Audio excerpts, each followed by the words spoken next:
My guest today making fucking, I don't know how many times you've been on the pod before, but probably his third or fourth time on the podcast. One of my best friends. He says I'm his best friend, but I don't know if he's mine. Give it up for, God damn it, I do that.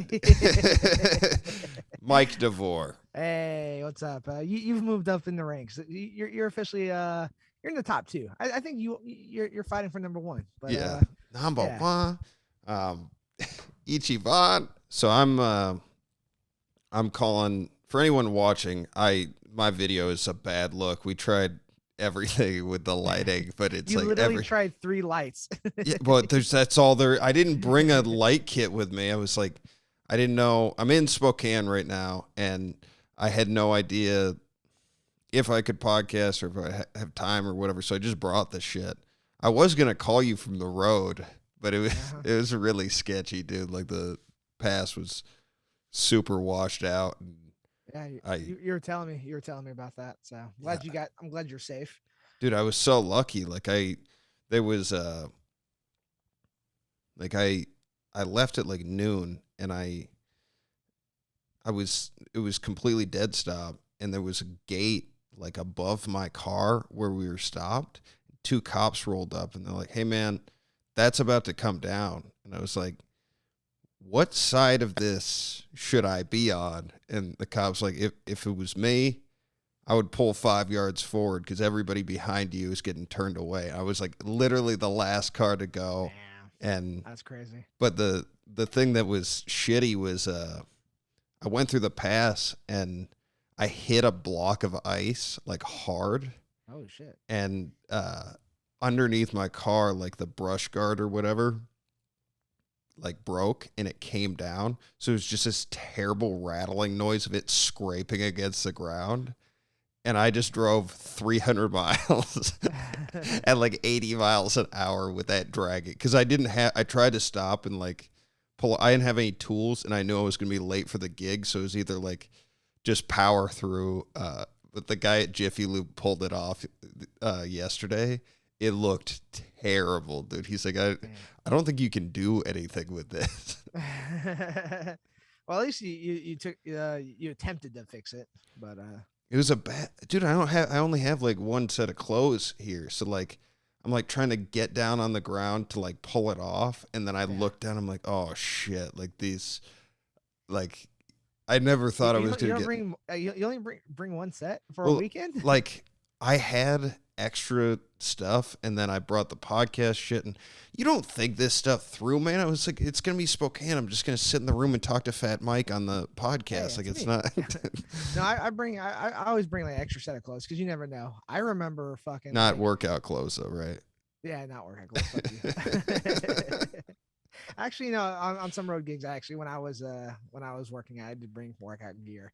But I remember I freaking drove from San Diego to north of Vegas to do a casino gig, and when I got to the gig, I realized I left all my clothes at the house because I had a couple bags. Like I brought my like because it was a casino gig, so I had to like dress nicely for that one. So I brought that suit, and you had a suit.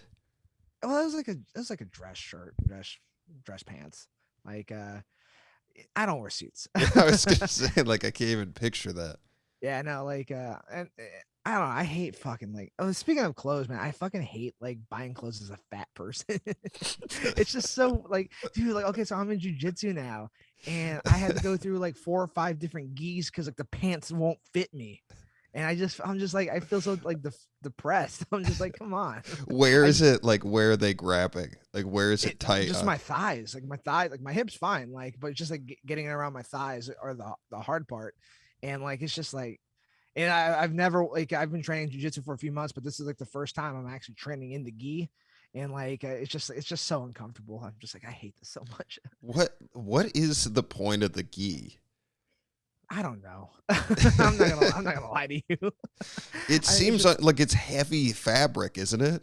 Yeah, it is. It's really heavy. Like I put it on my curtain rod, like to dry it out, and it just like bends. Does it just stink too? No, I wash it after every at night, like after a day of training, I will wash it. I have like two or three. So you swap them out. I swap them out. Yeah. Yeah. Do you wash it by hand? No, I just throw it in the washer, cold. It seemed more traditionally Asian to do it that way. In my rice hat, my Raiden hat. And then while I'm doing that, I'm like cleaning out the rice. Yeah. The sun's going down. Oh. So let's talk about some of your new projects. So Yeah. Mike has been on a handful of times. He started comedy in San Diego. You can hear the story of all that on I think you were episode 11, Divorce of Nature. I just remember the Cannonball cover. Yeah, Miley Cyrus. Yeah. And awesome. You talked about that. Since then, he quit comedy. He came back. He quit again. And I'm probably gonna quit again. Yeah, for sure. Yeah, it's just off and on. 7 more times. Yeah. Just I don't know. Yeah, go ahead. Anyone who hasn't heard the episodes with Mike, make sure to check those out. Mike has been probably the best person I've met in comedy. Just settle down. It's it's of people that have taken me under their wing and just given me guidance without any kind of expectations. It's been super helpful for me. And so you have done a lot of different stuff, animation projects, and were you came on to talk about Max and Friends, right? I don't remember. I honestly don't remember. But if I did, that'd be cool. You can go back and listen to it. I think this might be the second or third. This might be the. It was during the pandemic you came on. Okay. And we did a Zoom, I think. Oh, we did. Yeah, I think I did talk about Max and Friends on that time. You're right. But anybody watching haven't seen that before, go check it out. Mike did big animation project called Max and Friends with voice work, and you have a lot of experience with video editing, and he kind of is a jack of all trades. So he has done a lot of different types of projects that are, I think, super interesting, and that's what leads into what he's working on now. Oh, thank you. Yeah. So basically what I'm working on right now is that was way too generous, by the way. That was so forced. I'm sorry. Anybody listening, I'm sorry. Fine.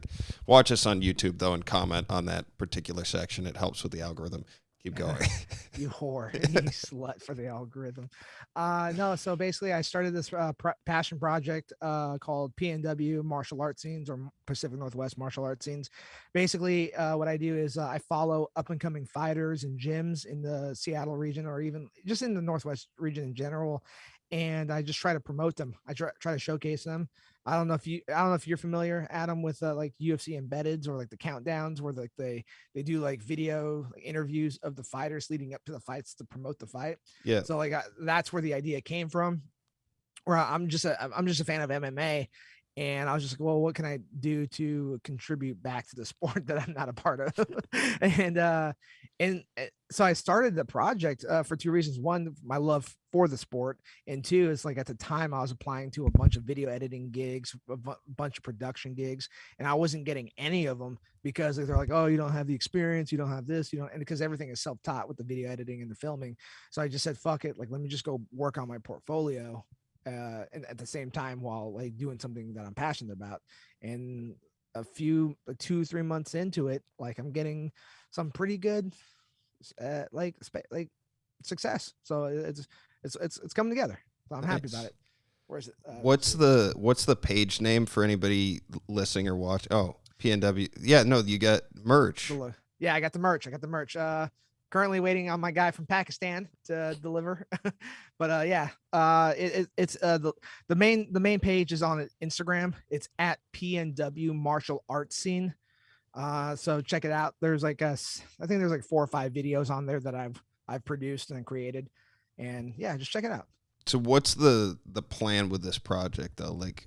What's your vision for it? And I mean, you're blending a bunch of stuff that you like personally, like MMA, video production, kind of getting to watch people in their journey. Where do you want to see yourself taking this? I'd like it to be God, like I a ask good foundation. questions, by the way. Look at that. It's You like do. No, I'm that just was fucking beautiful. way Go to ahead. jerk off to your own Ugh, my supply. podcast. You bring your podcast equipment, but not a second shirt. Okay, I love it. No. And Nick Dundas, who is from Seattle, is going to see this jacket. He shits on me all the time because it's like, that's funny. yeah, some people complimented me on this jacket this weekend, and I was like, fuck Nick Dundas. Oh, we should tag him in this spot right here. Yeah. For the algorithm. No, so I'd like for like obviously I want it to be bigger. I'd like it to be its own little network. I'd like to have like a podcast network of all the fighters in the region, like under this umbrella. I like it to be like a media entity. I'd like to ultimately I'd like to cover the pro events up here because the last few events that I've covered have just been amateur events. Not that it's not like lesser than the pro events, but like if I can like get like established with the pro promoters to cover their events, like cover pro fighters that are on the verge of being in the UFC. I fucking love that. I'm actually also in talks with another fighter that like he's one fight away from the UFC. So like I'll be covering him in February. So shit. Yeah. Okay, I've never really gotten super into MMA. It just like, I think I watched the like Anderson Silva fight with Chael Sonnen. Is it? Yeah. Yeah. And I just like, it's a lot of just like rolling around. And like, it seems like, I mean, because Barunji watches it quite a bit, like when we're at shows, and it seems like there's been, of what he's been watching, like it's more like upright fighting. Like you mean stand up, like stand up and everything? Well, it's called. I mean, yeah, it's called mixed martial arts. So it's obviously it's a combination of all different aspects of martial arts into one sort of thing of fighting. But I don't know. Well, let me ask you this: like, so to you, like, what don't you like about the sport? Like, as someone who doesn't really watch it, like, what like turns you off on it? It's a good question. I also ask good questions too. Jerk off. No, I'm the one that makes those voices. You don't do that. Like you don't sing. You don't sing, and you don't make those voices. I'm sorry. I should have known my place. Yeah. It's an addictive tickle. So.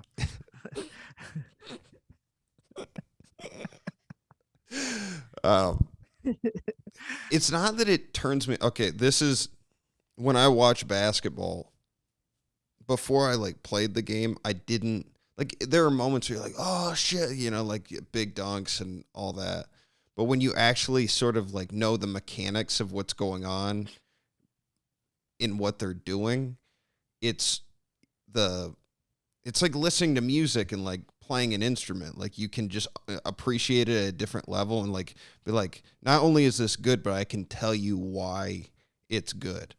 And MMA is like something where like I don't have the eye for what is good and what's not good. And it happens so fast.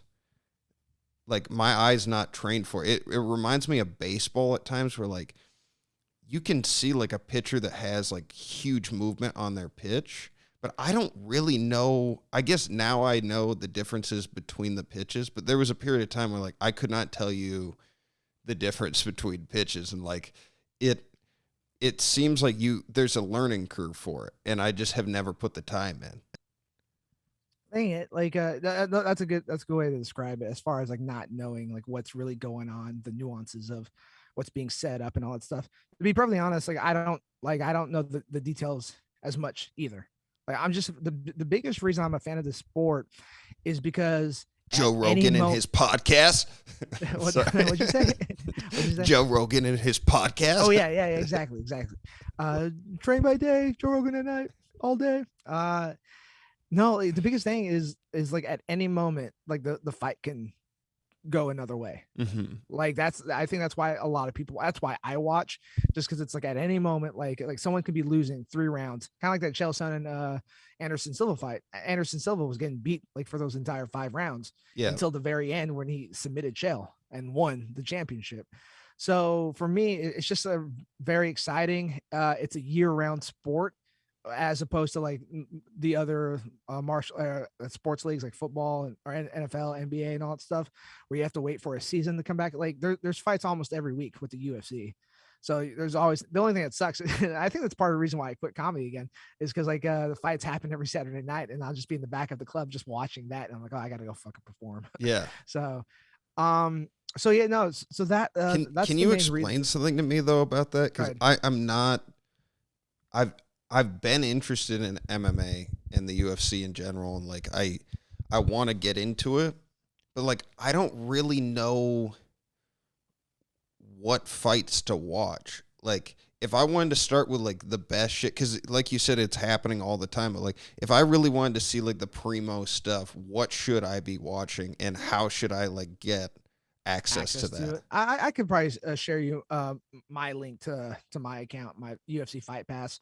UFC Fight Pass, But like, for has people watching and listening, like I'm Yeah. not just asking for me. Like if people No, you just want to want my get account. into, I'll also give you my Hulu account and my Paramount Plus account. I'm just, there's got to be someone listening to this. It's like, yeah, no, I'm kind of interested in MMA, but I don't know where to start. Yeah, no, like, okay, and one that comes off the top of my head is Israel Adesanya versus Kevin Gastelum for the interim belt. Yeah, that's a good question, because like I'm like I said, I'm just a huge fight fan. The fight that got me into UFC, like it was the first like live event. It was the first one that I actually like watched, was GSP George St. Pierre versus BJ Penn 2. mm-hmm. And I remember like, because like I wasn't really into MMA at the time. Like I think I was like 16 or 17. And I remember like, because like my brother's wife is Hawaiian, so like they were all like BJ Penn fans. BJ Penn's from Hawaii, and then I would watch some of the like the lead up to like the countdowns, like the anticipation, the build ups to the fight. And like BJ Penn was kind of like, he's like, oh, he's like legit, he's like a legit fighter. And when I watched the fight, George St. Pierre just dominated BJ Penn. And then that's when I was just like, oh, like this isn't like wrestling, where like, you know, like a person's supposed to win.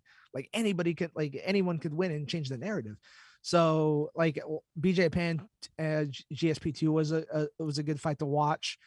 What else? Fuck, I that's a good fuck. Like, if I okay, let me rephrase it a question, little bit. I probably would have like had some ideas to fights to throw out your way. But like, where do you get the content, and what this, like, it reminds me of like the WWE a little bit, where like there are Monday nights and Thursday nights for that, and then there were pay-per-views. Like, what is the structure, and how do you stay like up to date with the sport?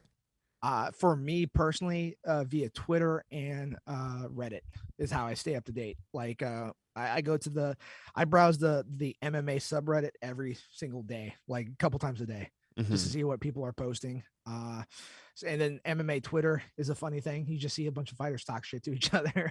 And there's also a couple like fan accounts like that, like or parody accounts that like add like that take pretty much memes of like what fighters say and just like kind of make it into a fun little thing.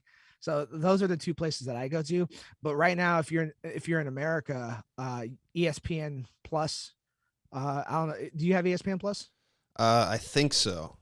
So ESPN Plus has the exclusive deal to the UFC in America.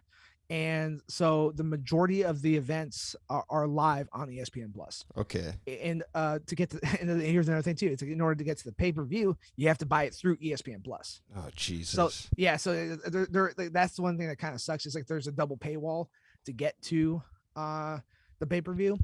But I think with just paying for the ESPN Plus, like the because the pay-per-views are pretty much reserved for the title fights.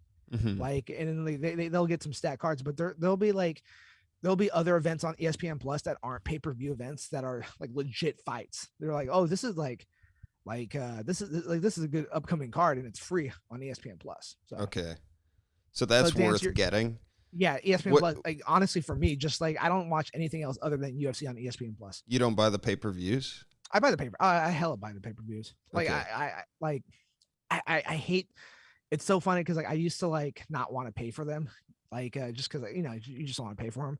And so I would catch like an illegal stream, but I get so annoyed with having to fucking like when streams cut out. Oh And yeah. like especially in MMA where like at any minute like the tides can turn. And then when it freezes, and then seconds later, like the person that was losing is like winning, and you're just like, what the fuck happened? Yeah. So and you're like you're someone that's on Twitter a lot, so like it would spoil it for you and fucking it's yes. So ESPN Plus, like how much is that? I think it might be $6-7 a month. That's not bad. Like, but the thing is, this is an ad for fucking Hulu. Like Disney Plus has their deal, like where you can get Disney Plus, Hulu, and ESPN Plus for like $13 or $14 a month. Okay. Altogether. And then the pay-per-views, how often are they, and how much Once are they? a month. Once a month, and I think they're $70 a month. Damn. Like, yeah, but like there's like obviously like not everyone like wants to buy every single. I'm just a diehard fan, so I'll order all of them throughout the year. But like there's a few where like the people like that don't really watch the sport will like tune in for a Conor McGregor fight, and like those will be like the massive pay-per-views, and then they see Conor lose, and they like people either get happy or are upset. So what is like all these like Jake Paul things? What is that? I respect the fuck out of Jake Paul. Like, really? I'm a fan. I'm a fan, and I'm actually considering buying. He fights next Saturday. So what? Again. Explain this shit. So Jake Paul is a YouTuber turned boxer, and he found a way to like market himself to being a like a big name, big draw in the boxing world with only 4 or 5 fights under his belt. Like he's honestly like he's selling fights at a level where like people like with fighters with like 20 or 30 undefeated records, they can't even draw. And so like that's the alert. And like the fact is, like, to be fair, to play devil's advocate, the first couple fighters that Jake fought weren't really fighters. Like one was a YouTube star, the other was a former basketball player, but like, he didn't really get the attention until when he fought for the third fight.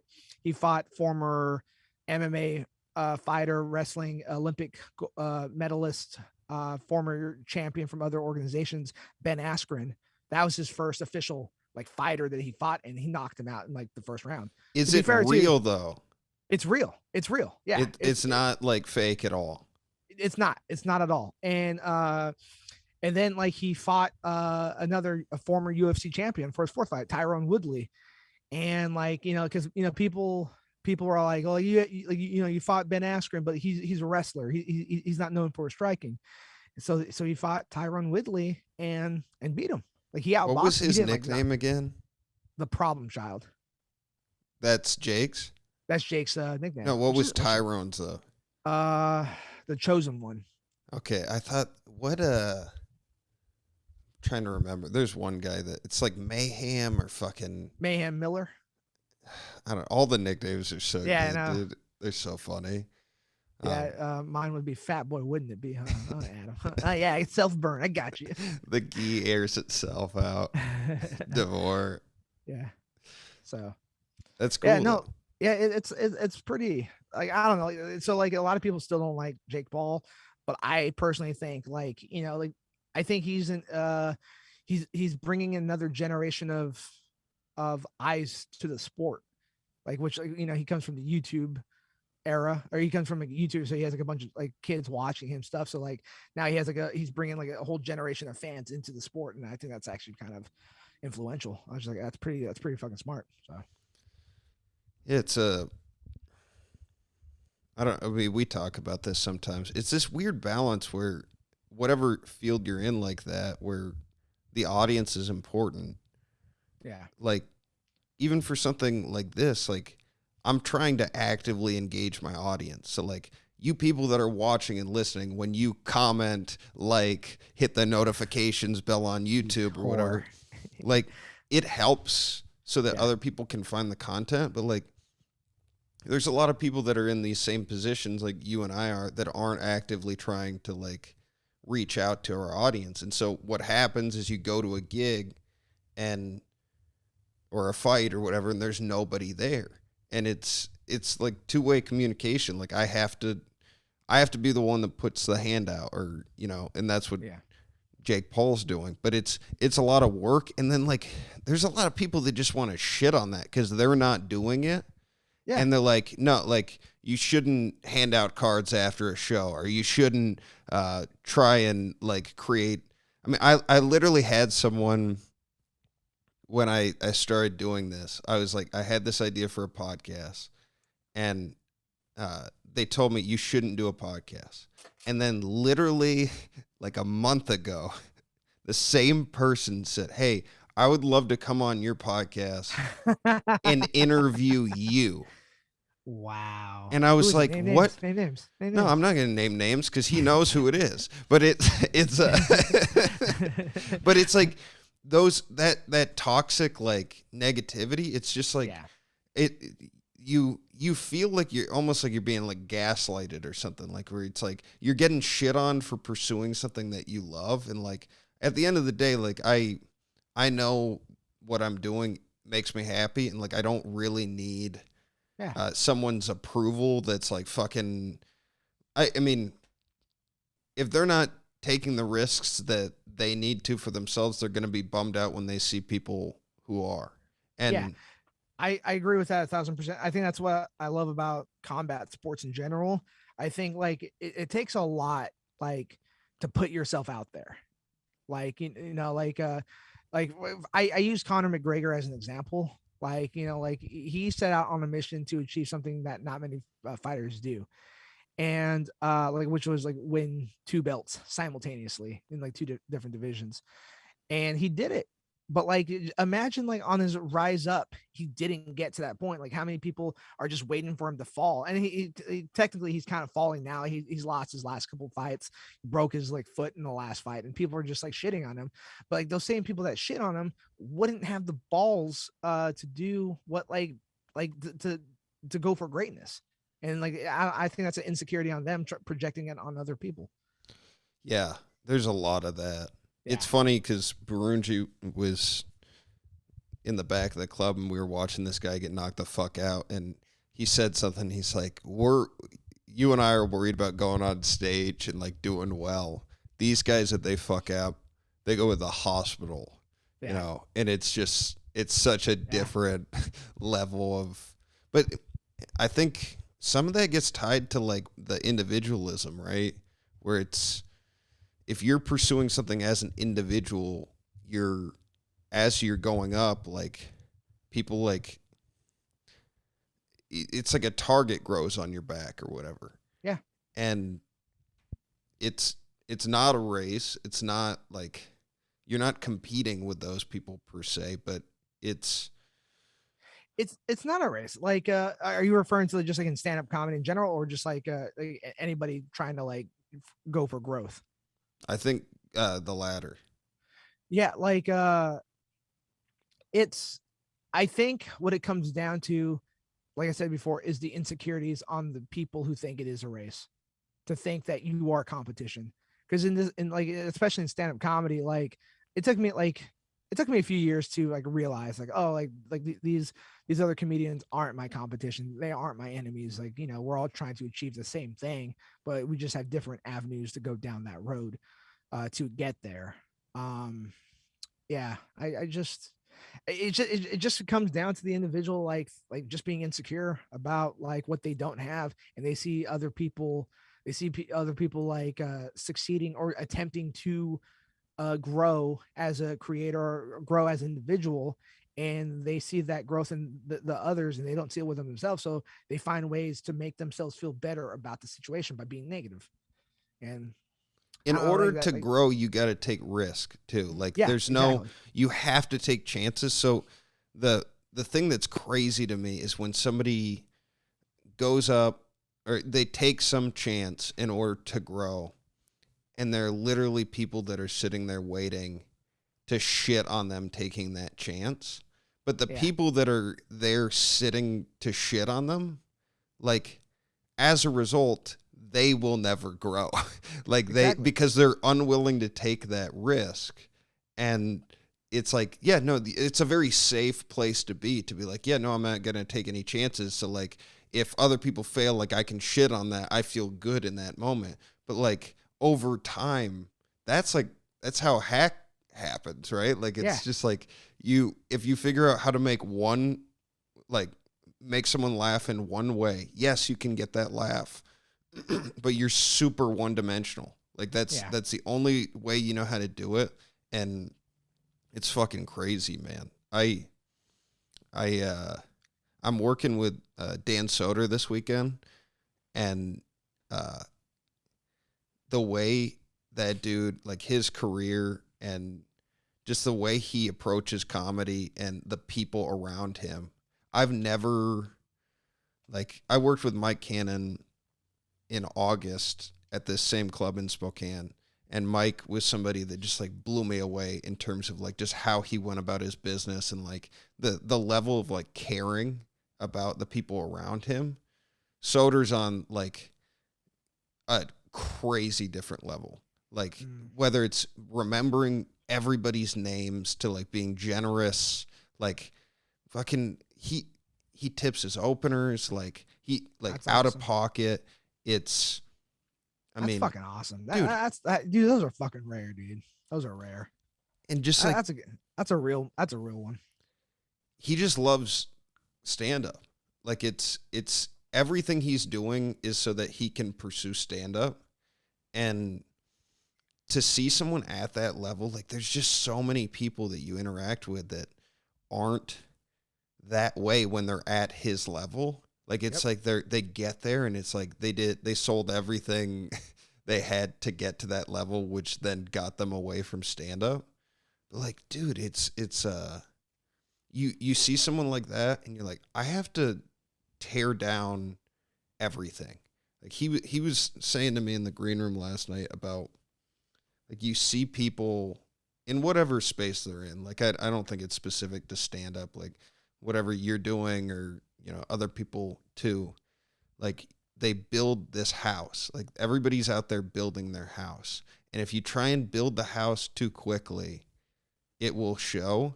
But like if you put it brick by brick and like you take care, eventually it's going to like hold and make sense. And like there have been so many times in this space where I'm like, I just feel like I'm building and I have no plan. But like eventually you like step back and you're like, oh, that is starting to hold or whatever. And it's just like, that's a kitchen. Yeah, it's gonna be, I guess. But like, and I'm stoked for you to have this project because it's like, I want to see what you come up with. And it's one of the things like for anyone watching on, is there a YouTube channel yet or is it? There is a YouTube channel. Like I need more subscribers. Like I have 8 subscribers on the YouTube channel. Mm-hmm. But so like, check that out if you're on YouTube. What's the name of it? PNW Martial Arts Scene. Okay. So just search PNW Martial Arts Scene and it'll pop up. Yeah, like I said, the same content is on YouTube as it is on Instagram. I also have a Patreon. I don't know if we're plugging Patreons now. Whatever you want to do, man. I appreciate that. With patreon.com/PNW Martial Arts Scene. You can like help the channel grow for as little as $2 a month. Like just helps us develop the content, or it helps me because a lot of times I'm traveling to these smaller gyms and like, you know, and I don't want to take money out of the fighters because right now I'm for the most part I'm covering amateur fighters, so they're not even making any money doing these fights. They're like open micing it up. Yeah. with CTE. And yeah, I know. And so basically I if you support the cause, if you support what I'm trying to do by giving people a platform, just consider subscribing to the channel. And you got merch too, right? I got merch right now. I'm in like I said, I joked earlier, but like I'm currently in the process of getting more shirts made as well as getting rash guards for jiu-jitsu. So this isn't going to drop for like a couple weeks, by the way. So if you're, cool. I think, let me see. I think we're going to drop this on December 27th. So if it'll be there in time. Hopefully, it might be because of Christmas and like the shipping situation. Honestly, what it comes down to is I don't know if we're gonna edit this part out, but like it's just I'm waiting for an authorization number to get back because my guy's in Pakistan. So like once I get that number, I can send it to him. He already has the design. He already has the order quantity set up. Like I just gotta get that authorization to him. What's the authorization? It's no, like, cause it's a MoneyGram thing since it's international payment. Like I'm learning this, and like he needs the authorization, and the authorization number will come after like a couple days. Is this guy legit? He's a legit. The only reason I went through him is because the gym and the fighters that I recently worked on, like they're like, we use this guy and he's legit. And I asked them too, I was like, is this legit?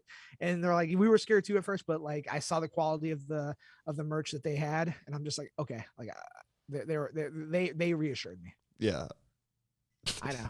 Otherwise, I'm losing money. you gotta take. Still very risk. funny though. That'd be funny. That would suck. But hey, Olivia, we don't have Christmas this month. But no, yeah. So that's pretty much it, man. Like that's like those are the merch things that I'm trying to push out. And yeah, like did this help you want to get into MMA at any point? Because I started doing jiu-jitsu because I love the sport, and like it's been fun so far.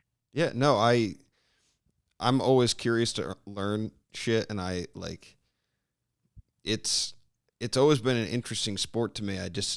Dude, I'm so busy. I understand that I like whenever I do get a chance to watch it. I mean, it's in the back of a club or whatever, but I'm sort of like I'm just around a lot of people that are into it, so I know it's got to be decent. Yeah. But I'm curious to see what you end up doing. So you're going to do amateur stuff. The goal is to go to pro. But most of these videos are like what, 2.5 minutes long? Yeah, 2.5 to 3 minutes. I try to keep it short form, but like I'd like to do other type of videos where I'm doing like fight diaries, where I follow them at the actual event and I just capture the emotions of like what they go through as they prepare for the fight itself, and then like the emotions after, like whether they win or lose. So. Yeah. What have you learned? Like, how is the project evolving? I'm getting better as a filmmaker. Like, cause I've never really had like experience, like holding a camera, because I've done a lot of pre-production stuff, like screenwriting and post-production, like video editing and special effects. But like as far as like the production side of things, like actually getting a camera, filming people, getting the aperture, getting the ISO. I still don't know what the fuck that means, but I'm doing it. Like, it's helping me get better as a filmmaker. And yeah, and that's what I'm just trying to grow as a content creator. Just have you like fucked up at all? I fucked like last this is I haven't fucked up like not in a bad way, but like to a point where I like the last video I did on this guy Cody K, he had, I got there around 5 o'clock, 6 o'clock. I got some establishing shots of the gym before he showed up. And then I filmed the first half of his training session where it was all grappling, but the quality just fucking sucked. And I'm just like, dude, like for some reason there's these weird lines on the fucking camera. Like, I don't know how to fix it. I literally like, and then in between, like as he's getting ready for his like striking training, I flipped like one switch on top of the camera and it cleaned everything up. So like all the footage I took from the grappling section like was not usable. So like that I guess I'm just so glad I found that fix. I'm just like, holy fuck. Like I'm like, and that's how I was able to get the quality of the video that it was released in. Nice. It's a DSLR, right? DSLR. Yeah. There's, this is just like an aside, but if you go to like Barnes and Nobles, they're really good books that they sell. They're not that expensive on like getting the most out of those specific cameras. Okay. So like I remember I was kind of getting into photography for a minute, and I got one of those, and it just like for whatever scene you're trying to shoot, it gives you all the recommended settings, and those cameras, like they're super functional, so you can do like whatever you want to do. But well, it did teach me. That's a bookstore, by the way. It's a book. I need video content, bitch. No, yeah, I'll definitely check it I out. just know you're not a big fan of reading. Yeah, I So know. Like, does it look like I fucking read? yeah. No, yeah. No, I'll check it out. Like, I definitely do want to get better with the equipment. Like, and then also too, like, I know what I need to improve the quality of these videos. Like, the next thing I'm investing in is like fucking lights, like portable lights, so that way I Mhm. can like bring them to shoots and like, cause Trees I are like what's up? light trees, Oh, what do you mean? Like, like kind of like the big fucking yeah, the big lights and yeah. everything. Yeah, They I'm make a gonna. big difference, man. They do. They do. Yeah. Look at this room. It's So I'm doing that. Like, I'm slowly just trying to like build up the production quality. Like, yeah, just dude, I I don't know. I'm like just trying. those tree things though, because they open up like kind of like that dinosaur in Jurassic Park that spits the venom. You know what I'm talking about? Like when it releases, it fucking opens up and it's got all the aluminum in there. It's Yeah. pretty badass to see. It's a weird thing to like though. Yeah. So, um before you bounce, like I got all day. I know you do. If you have another question, I don't know if you have all day, but I'm good for now. Dude, it's been a weird weekend here, and I fell asleep for like 2 hours in the middle of the day yesterday, and I just had a dream that I was passed out outside of my hotel room, like with my chin, like up, because I fell asleep with my head tucked, and I was drooling in the dream, so I was dreaming that people were walking past me in the hallway as I was like nodding off and shit. It was a weird. That's weird, dude. That's meta as fuck. It's when you hotel rooms, the sleep cycle could be fucking weird, man. Yeah, It's good to be here. Like I love hotel rooms. I get to write and like just get mental space and shit. Yeah. Like somebody was asking me today, like, "Oh, are you gonna go see the stuff in Spokane?" I'm like, no, what? Like, I don't. Why would I do that? I don't even I see can the just stuff where I watch live. TV and fucking hang out. Like, I don't. Yeah. I know what you mean, man. I used to be that way. I used to isolate myself in a room. I never really wanted to travel when I was visiting towns and shit. Dude, there's so many coffee grounds in there. Ugh. That's gross. Sorry. Hold on. Keep talking. No, yeah, definitely. I'll keep talking while you're spitting out. That's exactly what I want to do. No, I used to be the same way when I traveled for comedy. I would just isolate myself in the room and just just chill out, watch TV, do some writing, and do video editing if I had projects I was working on. So I never really liked I never really liked traveling. Like I don't know, like I think I'm about quitting comedy again.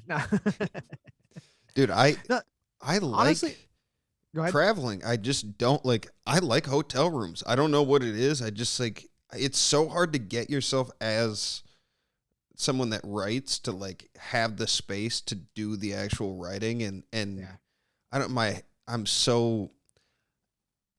It's a lot being around people all the time. It gets is. really old. And like in comedy, you're just no matter what, you're like around people, and I'm super introverted. And fuck, man, like just to have like a day where I'm like, I don't have to interact with anybody or deal with any bullshit or whatever. It's Tiring. It's tiring when you have to do that because it's like you're putting on a face. oh yeah, You're putting on a front, and like that requires energy. a That's why lot when you have the face like mine. It's fucking a lot. Adam's a really nice guy. Like if you really knew Adam, if he was really himself. So yeah, no. So I get it. Yeah. Yeah, man. So since the last time we recorded, you had a kid though. Yeah. Talk that's about true. having to put on a face and shit. What? Yeah.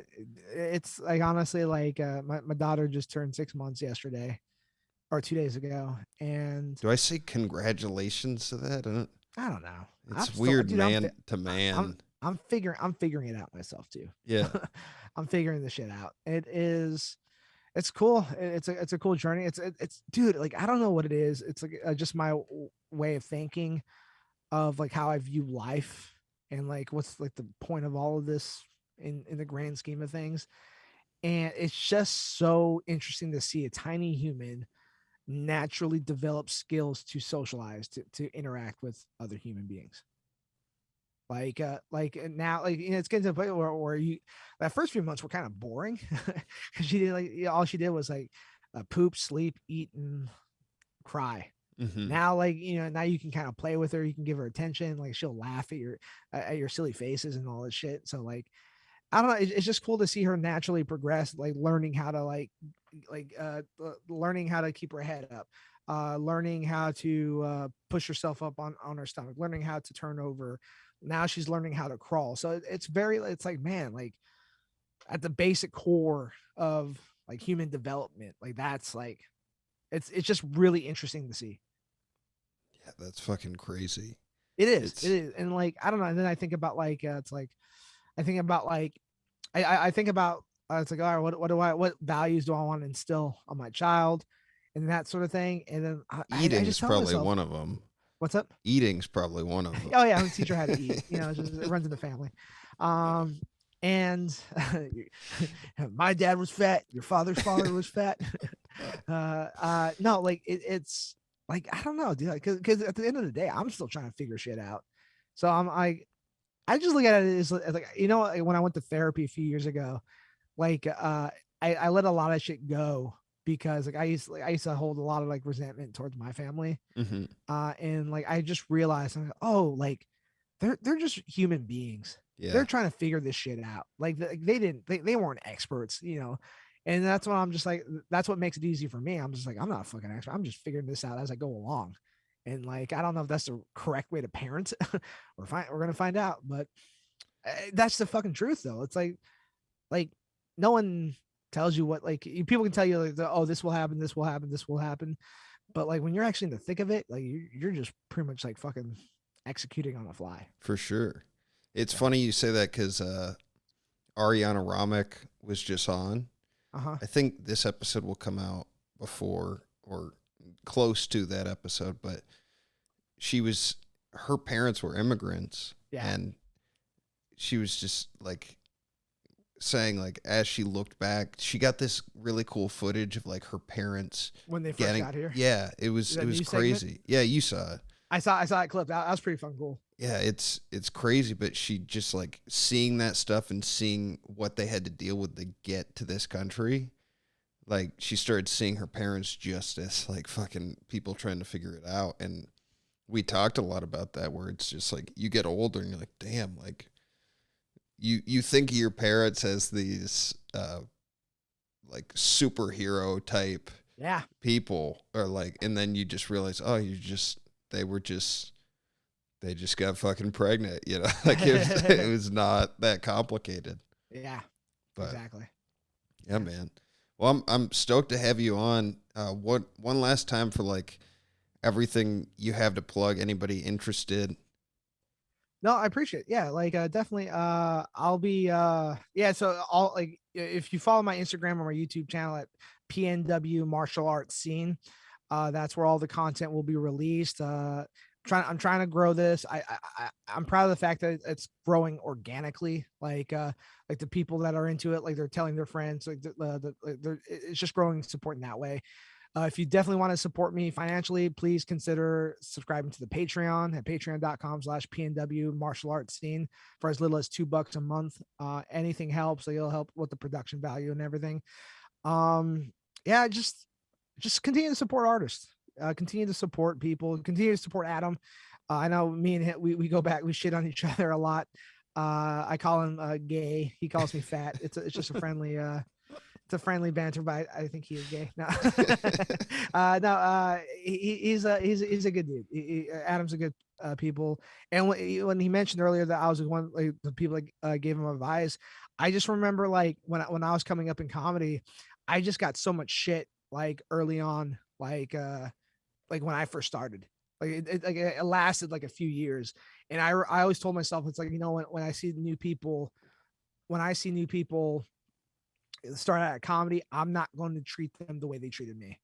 because it's like you know, a lot, it's a tough business, and like some people quit because I did quit, but like people like you turn people like potentially good people away, and like I don't know, like when I first met Adam, like all those years at I think it was a Naked Brunch, I just remember seeing this weird guy. Like I'm not trying to make fun of you or anything, but like I just remember seeing this like this new guy. I knew he was new. I didn't know him. I didn't know you personally. I just knew based on like what you were like trying to do, like your stage presence and everything. I just knew that you were a newer comic. And I just said, like, you know what, like I'm gonna be at Laughs, just come on through. And you like I try to do that with everybody that I meet. Like, you know, I try to give them words of encouragement, but you were one of the few people that actually listened.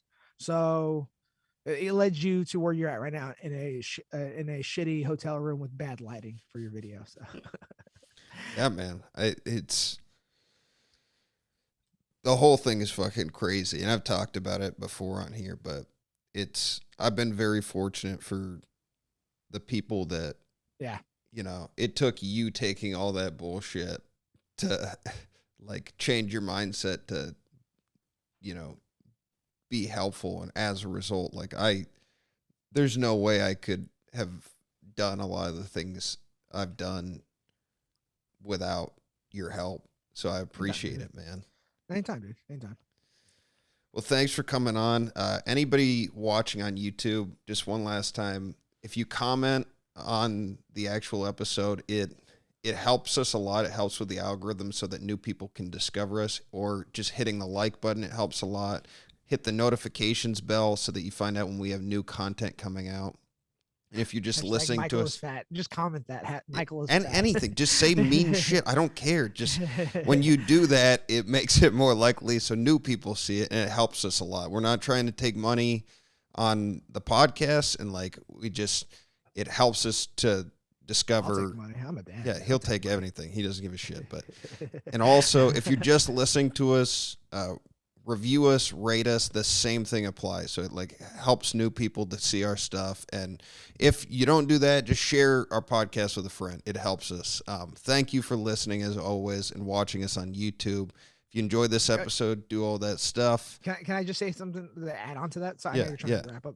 Like honestly, like people like you guys don't understand how much like a little something as small as leaving a comment or a share can help something grow. Like people think like, oh, I'm nobody, like who am I to, like, what influence do I have over the next person? But you never know like who's watching, or like who you influence around you. So honestly, it costs you nothing to leave a comment. It costs you nothing to share a tweet or like to share the video.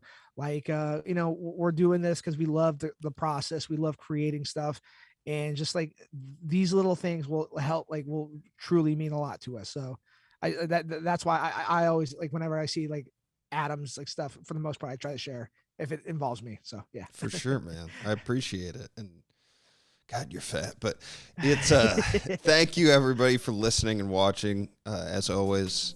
And if you enjoyed this episode, do all those things. Follow us on Instagram at FNF Pod. Thanks, Mike, for coming on. We're gonna leave you guys with Jaga. I just make the waves, I don't write them. I can hear the lyrics in my spirit as I write them. Why you wanna walk and talk just like them? I can't get caught up in all the hype and the excitement. I just make the waves, I don't write them. I can hear the lyrics in my spirit as I write them. Why you wanna walk and talk just like them? I can't get caught up in all the hype and the excitement. My wave pool, my wave pool. Welcome to my wave pool, my wave pool.